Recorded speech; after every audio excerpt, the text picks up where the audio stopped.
वाम मोर्चा उम्मीदवार देवराज बर्मन सुबह से ही जोरों शोरों से धूपगुड़ी में कर रहे हैं चुनाव प्रचार।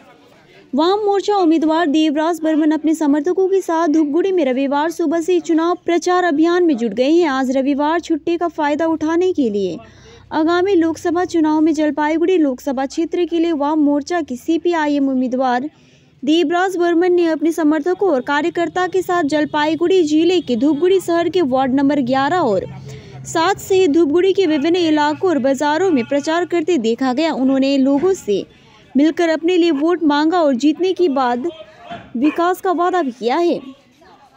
ধূপগুড়ি সে 11 নম্বর ওয়ার্ড, এই 11 নম্বর ওয়ার্ডে আমরা বাড়ি বাড়ি মানুষের কাছে যাব এবং আমাদের প্রচার করব এবং মানুষের কথাও শুনব। মূলত যে ধূপগুড়ির যে মূল সমস্যাগুলো আছে, এটা আপনারা জানেন যে ধূপগুড়ি হচ্ছে কৃষি প্রধান একটা বলার। তো ধূপগুড়ির এই যে কৃষি প্রধান অঞ্চল, এখানে যে কৃষকদের বসবাস, হ্যাঁ, এই ক্ষেত্রে আমরা দেখছি যে দীর্ঘদিনের একটা দাবি ধূপগুড়ির সাধারণ মানুষের, যে একটা বহুমুখী হিমঘর, সেখানে বিভিন্ন রকমের ফসল শাকসবজিকে স্টোর করে রাখা যাবে, এই হিমঘরের দাবি আমাদের ধূপগুড়িবাসীর আছে। সেই দাবি নিয়ে তাদের সঙ্গে আমরা কথা বলবো। এছাড়াও ধরুন ধূপগুড়ির যে রেগুলেটেড মার্কেট, সেখানে আমরা দেখছি যে ধূপগুড়ির রেগুলেটেড মার্কেটে সরকারের কোনো কন্ট্রোল নেই, সরকারের কোনো ভূমিকা নেই।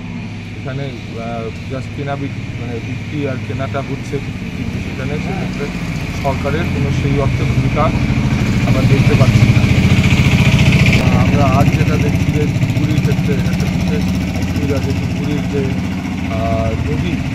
নদীর যে ভাঙন, যে পুঁটিমারি ওই দিকটায় যে আমাদের যে পুঁটিমারির যে নালা, সেই ইয়েতে যে নদীর পার বাঁধানোর একটা দাবি মানুষের আছে বহু দীর্ঘদিনের। কারণ বর্ষার সময় তারা এই নদী ভাঙনের ফলে কিন্তু মানুষের ওখানে চাষবাসের ক্ষতি হচ্ছে এবং মানুষের যে বসতবাড়ি, সেই বসতবাড়িরও খুব ক্ষতি হয়ে যাচ্ছে। এই দাবিগুলো নিয়ে এমনিও যে সার্বিক যে দাবিগুলো, যেমন কর্মসংস্থান, বেকারত্ব, দ্রব্যমূল্য বৃদ্ধি, এই সব ব্যাপারগুলোতে যেমন সারা ভারতবর্ষের মানুষ এর দ্বারা প্রভাবিত হচ্ছে, সেরকম ধূপগুড়ির যে সাধারণ জনগণ, তারাও কিন্তু এই ব্যাপারগুলো নিয়ে প্রভাবিত এবং ক্ষতিগ্রস্ত হচ্ছে প্রতিদিনই। তো এই ব্যাপারেই আমরা ধূপগুড়ির মানুষের কাছে এই ব্যাপারগুলো তুলে ধরবো এবং তাদের যে অন্যান্য অসুবিধা সেগুলো নিয়ে তাদের কাছ থেকে আমরা কথা শুনবো।